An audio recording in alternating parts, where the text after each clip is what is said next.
பல அதிர்ச்சிகளையும் ஆச்சரியங்களையும் கொடுக்க வல்லதுதான் நம்முடைய ஜனநாயகம். கடந்த 2 டேர்ம்ஸாக 2 முறை தேர்தல்களிலும் பெருவாரியான வாக்குகளில் வெற்றி பெற்று ஒரு பெரிய ஸ்வீப்போட ஆட்சியை பிடித்த அரவிந்த் கெஜ்ரிவால் இந்த தேர்தலில் டெல்லியில் தோல்வியை தழுவியிருக்கிறார். அவருடைய புதுடெல்லி தொகுதியில் அப்படிங்கிறது அவருக்கு அதிர்ச்சிகரமான செய்தியாக, நிச்சயமாக அவருடைய கட்சியினருக்கும் பேரதிர்ச்சியாக வந்திருக்கக்கூடிய ஒரு செய்தியாக இருக்கும்.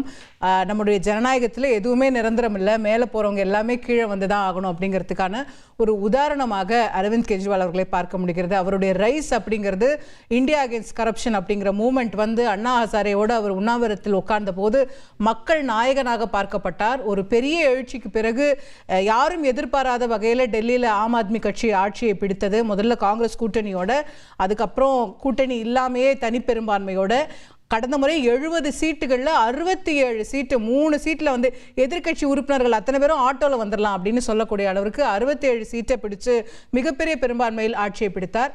அதே அரவிந்த் கெஜ்ரிவால் இன்று அதே மக்களால் தோல்வி அடைய செய்யப்பட்டிருக்கிறார் அப்படிங்கிறத பார்க்கின்றோம்.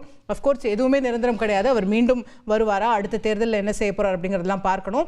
அவரை எதிர்த்து போட்டியிட்டு வெற்றி பெற்றிருக்கக்கூடிய பாரதிய ஜனதா கட்சி வேட்பாளர் பர்வேஷ் வர்மா டெல்லியின் அடுத்த முதல்வர் முகமாக பேசப்படுகிறார். இதே புதுடெல்லியில் அரவிந்த் கெஜ்ரிவாலை தோற்கடித்திருக்கக்கூடிய பர்வேஷ் வர்மாவை தான் பாஜக முதல்வராக்க போகிறதா அப்படிங்கிற பேச்சுக்கள் எழுந்திருக்கிறது.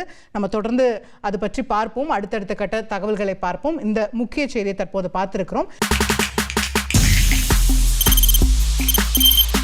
தவிர்க்க முடியாத தம்ப்நெயில்ஸ், கலக்கலான கண்டென்ட்ஸ், சினிமாவும் சீரியஸ் பிரச்சனைகளும், சும்மாவே ராம்சரண் தளபதி விஜய் எப்படா பெரிய கலகலப்பும் கைகலப்பும். Me too, love you. Thank you so much. Mass ஏத்துறது தியேட்டர் தெரிக்குதுனாலே டன் தான். பிரேக்கே இல்லாமல் பிரேக்கிங் நியூஸ் சொல்லும் தந்தி டிவி ஆப்.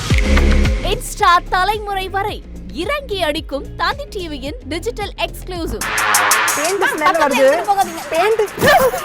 பாடி காமிச்சிங்க. அது அதை விட மோசம். இல்ல பாடி காமிச்சிங்கன்னா அது இன்னும் வெரி பேட். தந்தி டிவி ஆப்பை இலவசமா டவுன்லோட் செய்யுங்க. ஃபாலோ பண்ணுங்க, சப்ஸ்கிரைப் பண்ணுங்க, என்ஜாய் பண்ணுங்க.